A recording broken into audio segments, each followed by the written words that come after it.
Oi,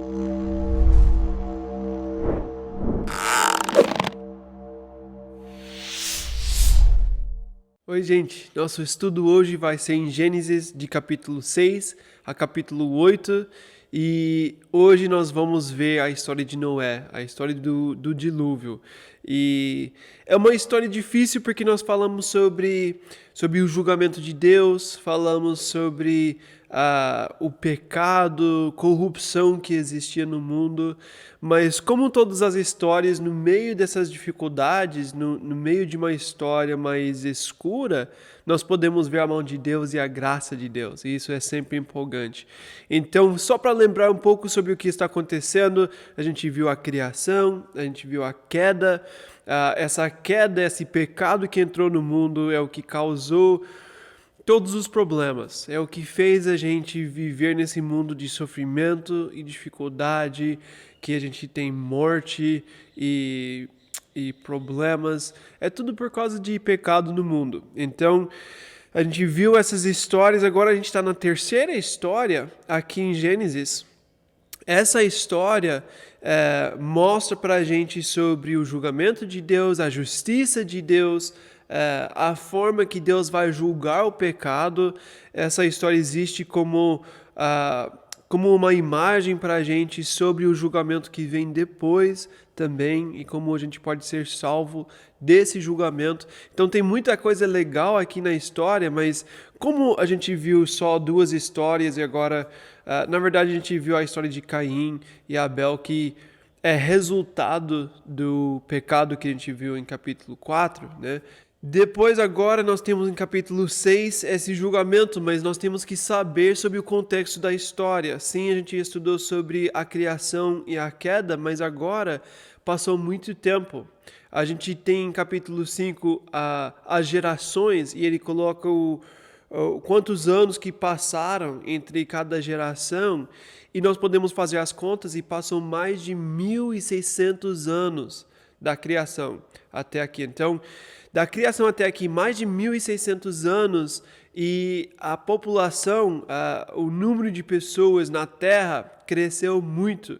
Então, como a gente passou dessas histórias bem rápidas, a gente pode ter uma ideia na nossa cabeça que são poucas pessoas, é uma família na Terra, mas não é isso, a gente tem que tirar isso da nossa cabeça.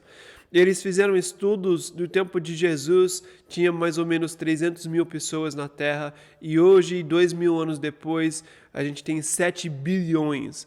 Então, isso depois de 2.000 anos. Então, em 1.600 anos, dá para nascer muitas pessoas, dá para crescer muito o número de pessoas na Terra.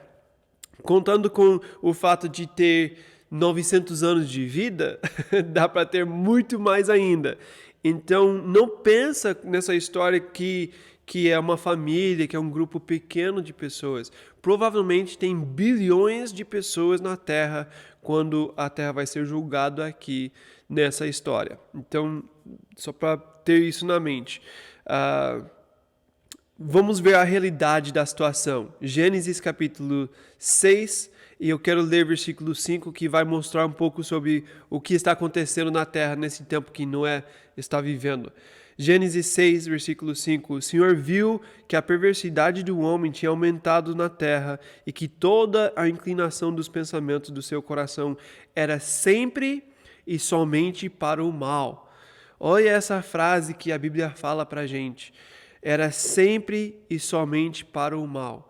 Então a gente pode ver aqui que a situação na Terra não era como Deus tinha criado as coisas. Deus criou tudo e era bom, era perfeito, era legal.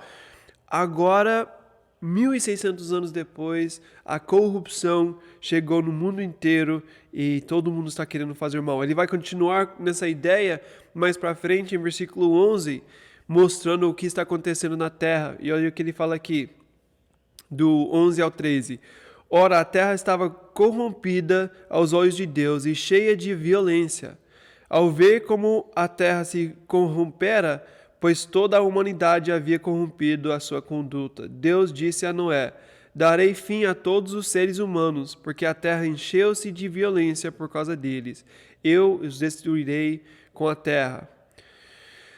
Deus vai julgar agora. Deus chegou nesse momento que a violência, a corrupção, o pecado que existe na Terra não pode continuar dessa forma. Se nós pensamos em bilhões de pessoas e agora nós temos só uma família fazendo a vontade de Deus, a situação está bem triste, está bem difícil.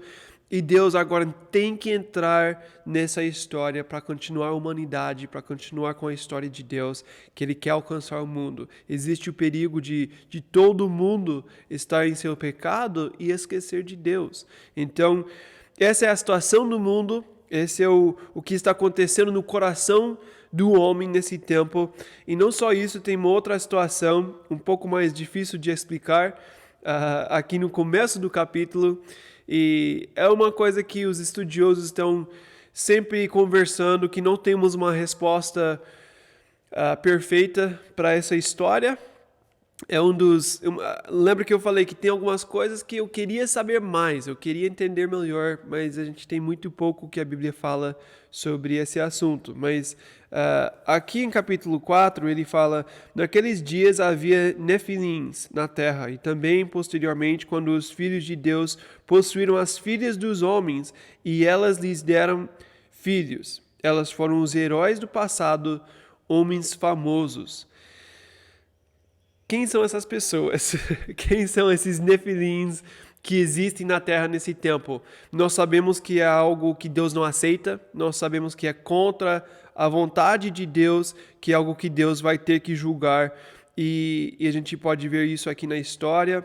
A gente não tem certeza exatamente quem são essas pessoas, é isso que a gente tem na história. São duas ideias que as pessoas falam principalmente sobre isso. Alguns falam que são os filhos de Caim, que é a linhagem que Deus rejeitou por causa do pecado dele. Na verdade, Deus rejeitou porque ele rejeitou Deus, né? Mas depois tem a linhagem do Sete, né? E as filhas do Sete, que é a linhagem que Deus aceita, casaram com os filhos de Caim, e são essas pessoas que são os gigantes, esses homens famosos que ele fala. Então, alguns falam que porque misturou as duas linhagens, que era para ser separado, que Deus ia continuar tendo relacionamento com as pessoas através da linhagem de Sete, mas como esses dois casaram, esses dois estão misturando, agora não existe mais separação e eles estão indo no caminho errado e agora Deus vai ter que julgar. É possível isso, é uma ideia sobre o que acontece. Quando fala filhos de Deus, quando fala sobre isso no livro de Jó, está falando sobre anjos. Então muitos pensam que esses filhos de Deus são anjos caídos, são demônios que casaram com as mulheres. Então essa é a outra opção, a outra ideia sobre esse versículo. Então pode ser que são anjos caídos, os demônios que casaram com mulheres e fizeram essa situação. Judas, versículo 6, é bem interessante, talvez está fazendo referência a isso. Vamos ver Judas, versículo 6, só tem um capítulo. Judas, versículo 6, fala assim: e quanto aos anjos que conservaram suas posições de autoridade, mas abandonaram sua própria morada, ele os tem guardado em trevas, presos com correntes eternas para o juízo do grande dia. Aqui, Judas talvez está fazendo referência a esse tempo que os anjos desceram, os anjos caídos, os demônios casaram com essas mulheres e eles têm esses filhos gigantes. Não tem outro lugar na Bíblia que fala que isso aconteceu. É uma coisa difícil de entender. Você pode pensar sobre as duas opções e pode escolher o que você acha que faz mais sentido, mas de qualquer forma, o que nós temos que saber, o ponto principal é que Deus tem que julgar. o pecado que existe nesse momento é tão grande, se são anjos caídos ou se misturou as duas linhagens, Deus fala agora, não posso deixar mais, eu preciso entrar na história, eu preciso julgar, eu preciso dar um novo começo para tudo isso. E nós temos que saber que isso existe como sinal para a gente. Em Mateus capítulo 24, versículo 37, Jesus fala sobre essa situação que estava acontecendo no tempo de Noé, e ele fala sobre os dias de hoje que nós temos que prestar atenção também. Ele fala aqui, Mateus 24, 37, como foi nos dias de Noé, assim também será na vinda do Filho do Homem, pois nos dias anteriores ao dilúvio, o povo vivia comendo e bebendo, casando-se e dando-se em casamento, até o dia em que Noé entrou na arca. Então aqui Jesus está falando sobre o tempo de Noé, e ele fala que as pessoas não sabiam que ia existir esse julgamento, as pessoas não sabiam que Deus ia julgar o mundo. Eles estavam vivendo em corrupção, em pecado, abertamente, mas eles não sabiam o que Deus ia fazer. Jesus ensina para a gente que vai existir um outro julgamento e nós temos que estar preparados. Nós temos que viver da forma certa, mesmo quando você não sabe que vai ter um julgamento. Então, nós temos que viver com nossos olhos abertos para as coisas espirituais o tempo todo, né? Em capítulo 6 de Gênesis, de novo, tem uma outra coisa interessante que eu acho que é importante a gente falar aqui. Versículo 3, ele fala sobre esses 120 anos. Por causa da perversidade do homem, meu espírito não contenderá com ele para sempre. Ele só viverá 120 anos. Esses 120 anos, algumas pessoas falaram que é 120 anos de vida que Deus vai dar para o homem. Nesse contexto não faz tanto sentido essa ideia, principalmente porque as pessoas vão viver mais tempo. E depois vão viver menos tempo.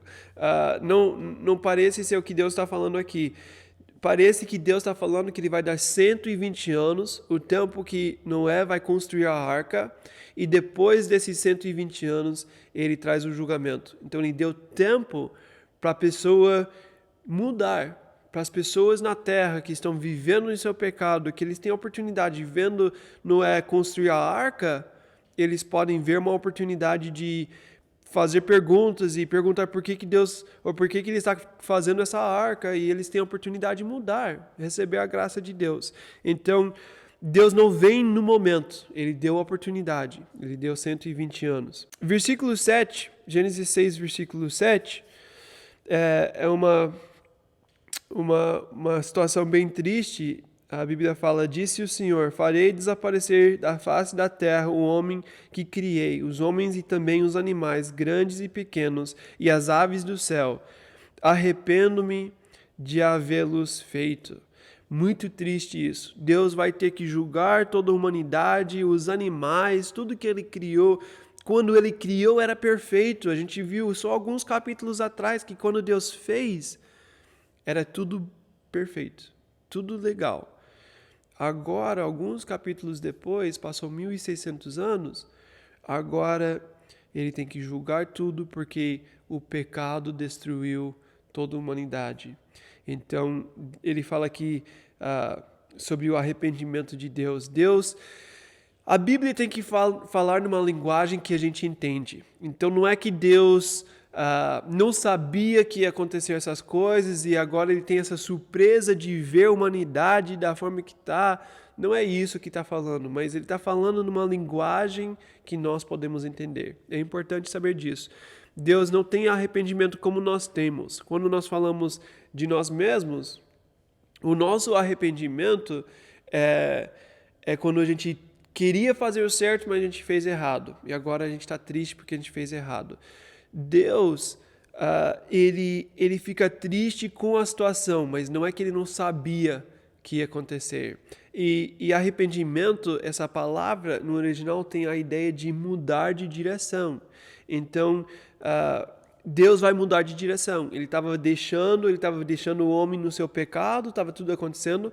Agora, o arrependimento de Deus significa que Ele vai mudar de direção, Ele vai escolher uma família e, através dessa família, Ele vai começar tudo de novo.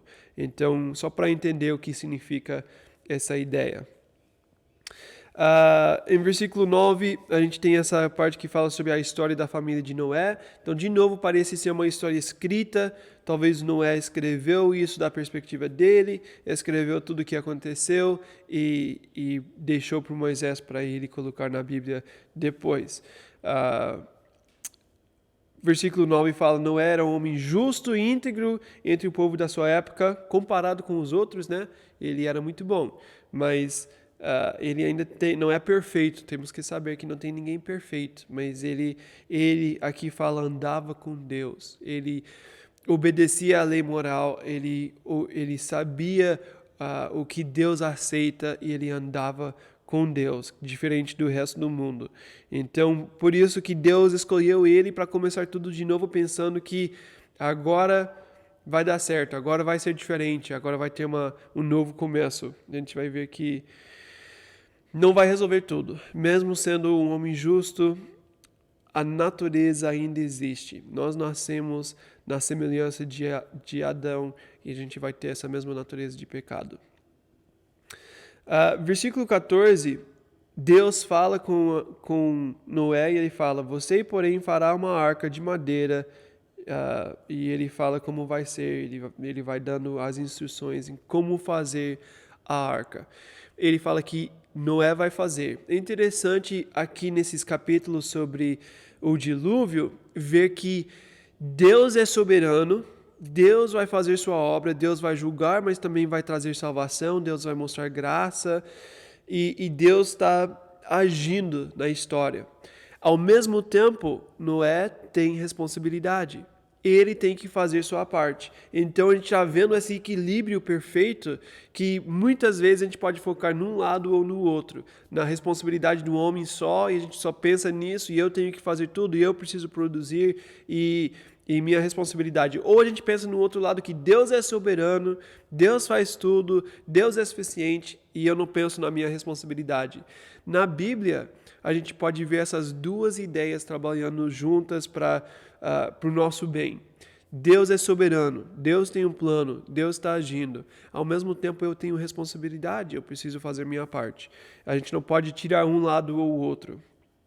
Aqui, então, Deus chamou ele para construir, Deus deu os planos para ele, falou como tem que ser, e agora Noé vai obedecer, ele vai fazer os planos que Deus deu para ele. Eu gosto de versículo 22 no final do capítulo que fala: Noé fez tudo exatamente como Deus lhe tinha ordenado. Ele obedeceu completamente. A salvação vem porque ele obedeceu. E nós temos que ver essa parte. Sim, é Deus que salvou. Ele não ia ser salvo por causa das suas boas obras. Era a graça de Deus. Mas, ao mesmo tempo, ele teve que obedecer. E, por causa da obediência, ele foi salvo. Interessante, algumas pessoas fizeram estudos sobre... Eles olharam para o tamanho da arca que ele deu as medidas aqui, como é para ser. Outras pessoas mais inteligentes que eu fizeram estudos sobre isso e eles descobriram que o tamanho da arca é o tamanho de mais de 450 containers, aqueles grandes, sabe? Então, nisso cabe 240 ovelhas em cada container. É interessante pensar sobre isso. Se são 450, cabe 125 mil animais do tamanho de uma ovelha. Então, dá para colocar muita coisa, dá para caber muitos animais nessa arca. Então, não ia ser muito confortável, né? Mas cabe muitos animais. E Deus pensou em tudo isso, Ele pensou no tamanho, Ele pensou na forma de fazer, e é tudo muito bem feito. Capítulo 7, vamos falar um pouco sobre capítulo 7 aqui.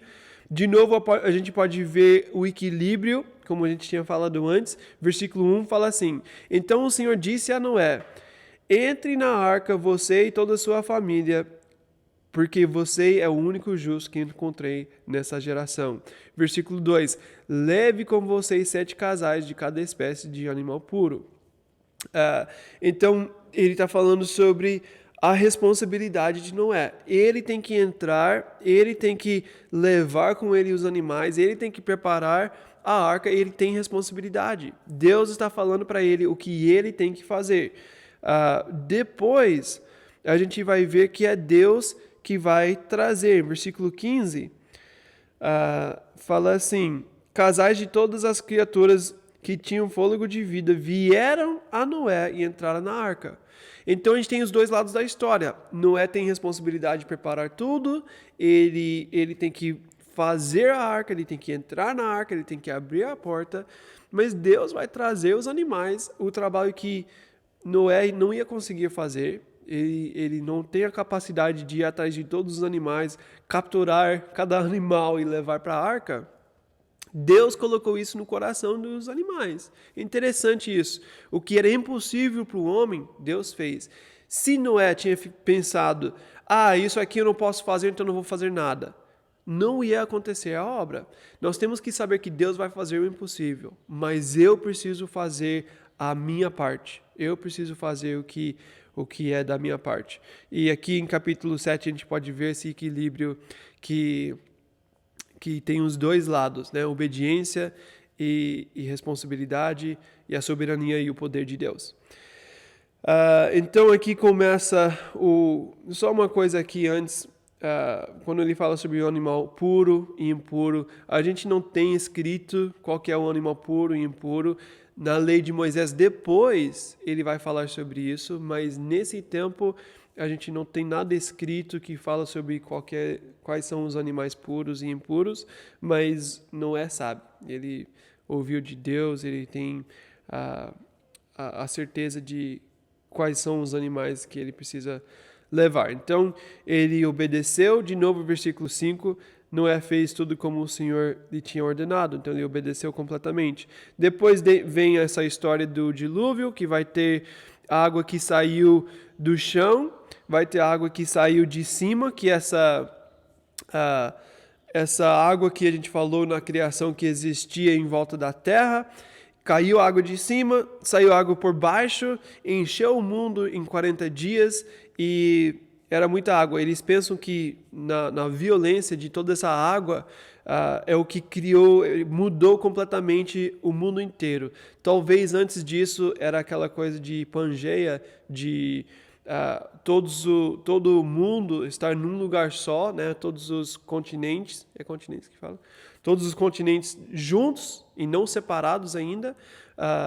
E depois as placas tectônicas mudaram, separaram, o mundo inteiro mudou, fez as montanhas, tudo mudou no mundo, na Terra. E quando Noé desceu da arca, era um mundo completamente diferente. É interessante pensar sobre essas coisas, nós não vamos focar nisso no nosso estudo hoje, mas é uma coisa que se pode refletir e estudar mais. Versículo 16 fala sobre os animais que entraram exatamente da forma que Deus tinha falado com Noé. Deus fez acontecer exatamente o que ele precisava. E olha no final de versículo 16, então o Senhor fechou a porta. Interessante que Deus fechou a porta. Ele vai julgar. É Deus que tem a responsabilidade de julgar, não é a responsabilidade de Noé. E foi ele que fechou a porta. Então a água desceu, a água encheu o mundo inteiro. Deus julgou o mundo, ficou 150 dias a água sobre a terra e aconteceu o dilúvio. Depois, no capítulo 8, versículo 1, Deus lembrou-se de Noé e de todos os animais. Não é que Deus esqueceu, mas, de novo, está falando de uma forma que nós podemos entender. Então, Deus fez algo, parou de fazer algo, deixou tudo acontecer. Deus deixou tudo acontecer da forma que precisava acontecer. E agora Deus vai entrar na história novamente. Provavelmente é Noé que está escrevendo essa história e, da perspectiva dele, ele sentiu que Deus esqueceu. Deus não esqueceu, mas é que agora ele entrou novamente na história e ele vai fazer algo de novo. Então ele fala aqui nesses primeiros versículos sobre os pássaros que eles enviaram para ver se ainda estava com água na terra. Noé abriu a janela, só tem uma janela, é uma coisa interessante para a gente refletir. Salvação está acontecendo, Deus está salvando a humanidade, mas nessa salvação existem muitas dificuldades. Noé está num lugar fechado. Ele está com muitos animais. Ele tem responsabilidade alimentar e cuidar dos animais. Com certeza o cheiro não é bom. Só tem uma janela e ele vai abrir só depois de 150 dias.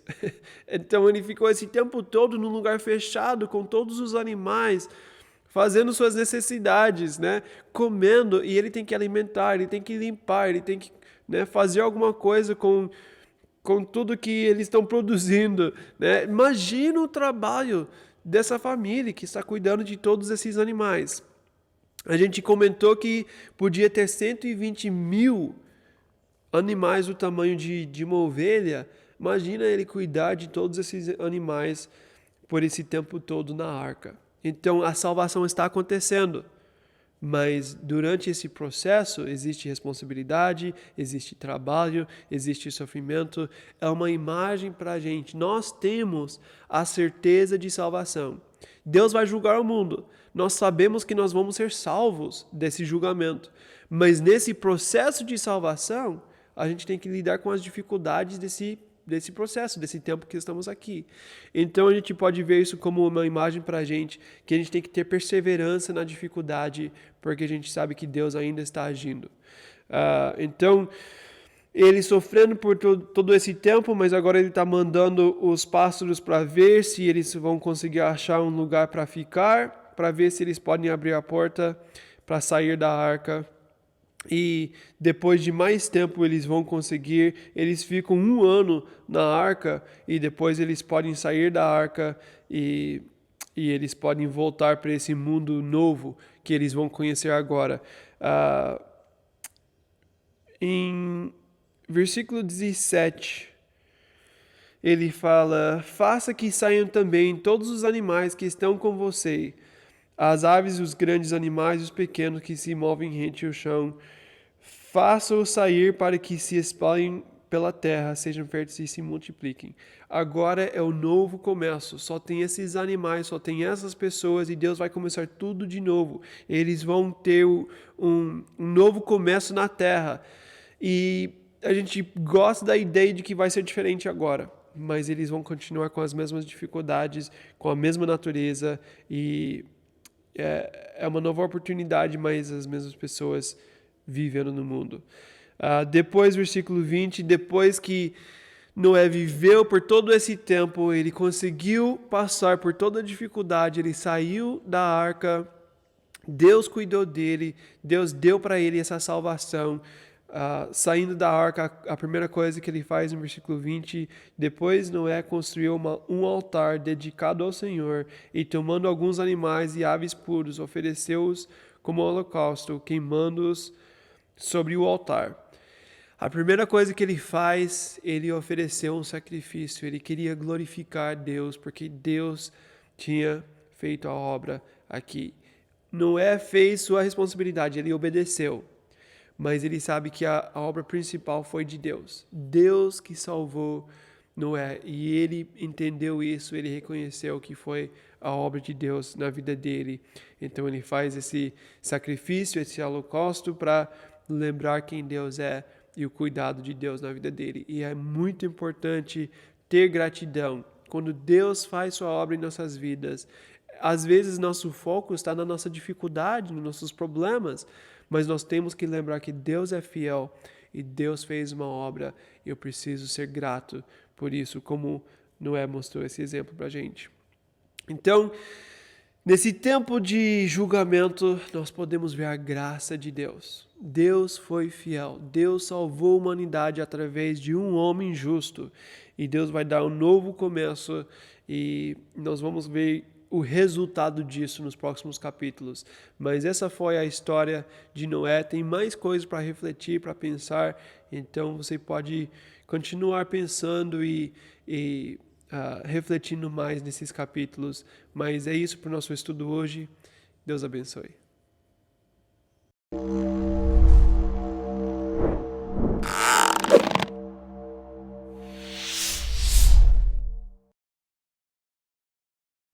O pecado que é resultado, ou a consequência do pecado. Você pode resolver isso depois, né?